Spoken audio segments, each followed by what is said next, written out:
Goodbye, Dragon Life. New anime alert. This one just dropped, and we got to figure out why are we saying goodbye to Dragon Life? Let's talk about it.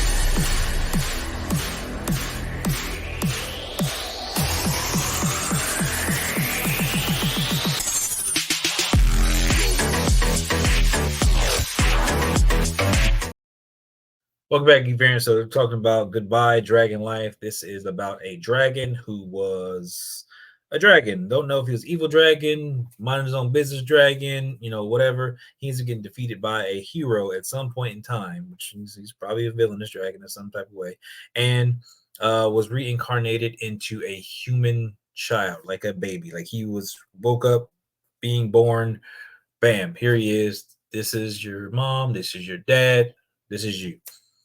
He received the name Dolan, and pretty much he has lived a peaceful life since being reincarnated. He has learned farming and agriculture. He lived with his family until he was 15 years old. And then at 16, he branched out on his own because you are considered to be a man at that point, and you need to be able to take care of yourself and handle business. Is why he branched out on his own. He is an aspiring magic user.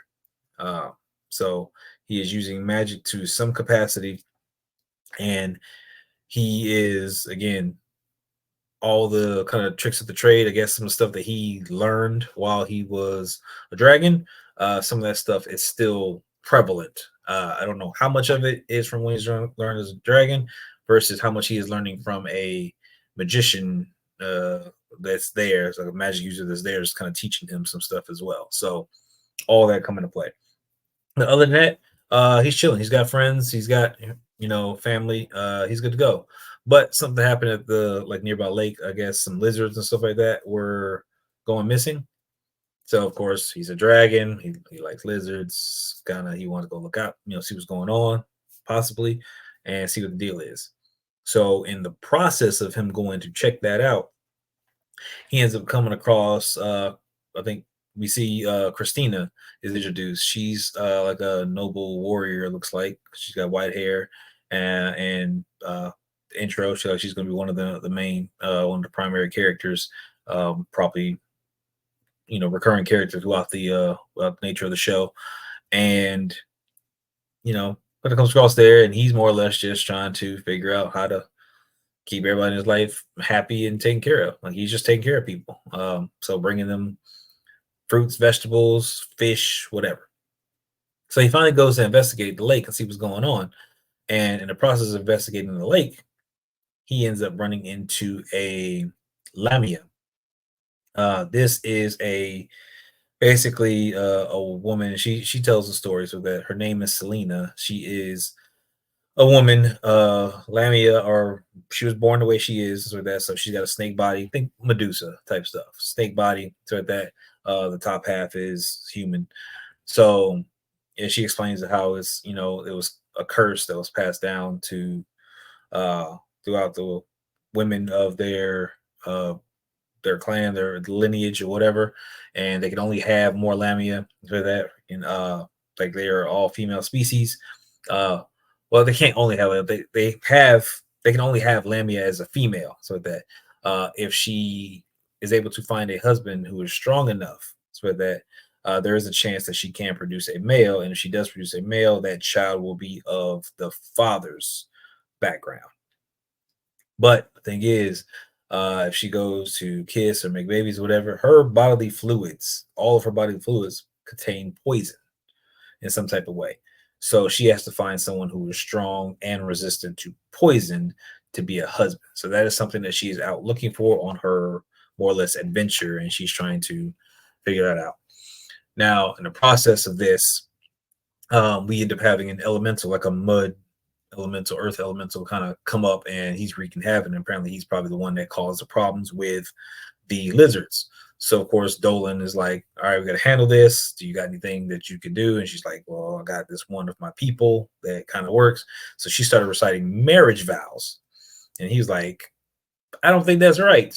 So that, and she's getting a laugh like, "Oh, sorry." He's like trying to figure out. She's kind of like the little ditzy and stuff like that, but heart's in the right place type of character.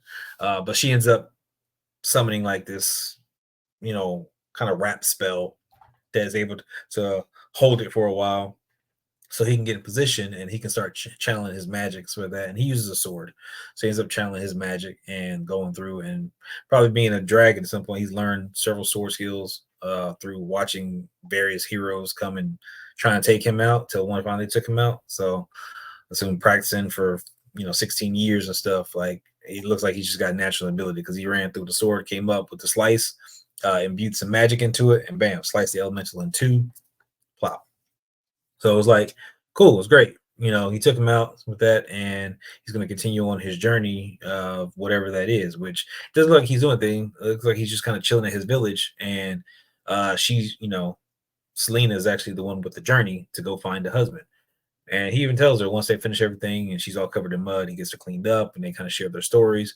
He feeds her and just make sure that, hey, come back to him whenever you find your husband. Come back to my village and visit. So that, just genuinely a nice guy. So I don't know how he was as a dragon. I don't know if it's going to come out at some point, if he's going to have like a rage moment or something like that. But I think it's a pretty solid, start for this one. Again, we got to see more of what Christina can do and what her purpose is. The fact is that Selena said that she's looking for a husband. Lets me know that freaking again, it's a dragon who's probably resistant to poison in some capacities. With that he's probably going to be a prime candidate for her at some point in time. But I also feel like this is one of those animes where Christina is also going to have eyes for him. So that, and it's kind of be a back and forth and stuff between these two, kind of that tug of war over them, which is a classic anime trope. They're going to have that tug of war over, who gets the hero, or who's after this particular person. So it's pretty solid to start. So I think it's about 12 episodes with the first season. So we'll see how that goes. I don't know if they're going to have him branch out and just kind of be an adventurer type deal and travel through stuff, trying to figure stuff out, because he seems pretty content with having a peaceful life and kind of chilling where he's at. So I think it's going to take a massive kind of thing of destruction that's going to like kind of invade or take over, sort of that, where he's got to go and take it out to protect what's his, and then he'll probably travel. But I feel like he's eventually going to that dragon power he has and resurface, because he tried to use the dragon power because he heard Lamia's like life energy, so he tried to give her some just as kind of like a parting gift, and it brought her to her, for lack of a better term, knees. And she, it was too much for her. So he was like, maybe my dragon power is too much and stuff, or whatever. So I don't know if that's going to play a factor over time. He's going to, more of his dragon power is going to be more prevalent. So with that, is he going to unlock a little bit more? Is it already there? It's just kind of, he's just not using so much of it. What's the deal? Because I feel like eventually he could end up being like a knight type deal in dragon armor, something like that. And I think he may come across the hero who took him down, so that the hero could be like an older person, maybe a king or something now.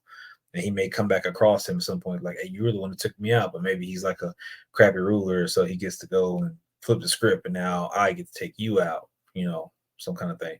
I don't know, I'm spitballing here. But this one is one I'll probably keep watching and kind of see where it goes. Have fun with it. And I'll see what other animes are out there premiering and stuff like that, and start watching stuff. So again, if you got suggestions, by all means, make sure you hit that lovely red subscribe button. Drop your suggestions in the comments. I would love to check out some of the stuff that you guys are watching to see what's going on. And eventually some of these ones that are dropping, like their season 2 and season 3 and stuff like that, I'm going to try and play catch up on some of these and get to these these new season premieres before they're over with at some point in time. So we'll see how it goes, but that's all I got. Appreciate you guys. I'll catch y'all in the next one.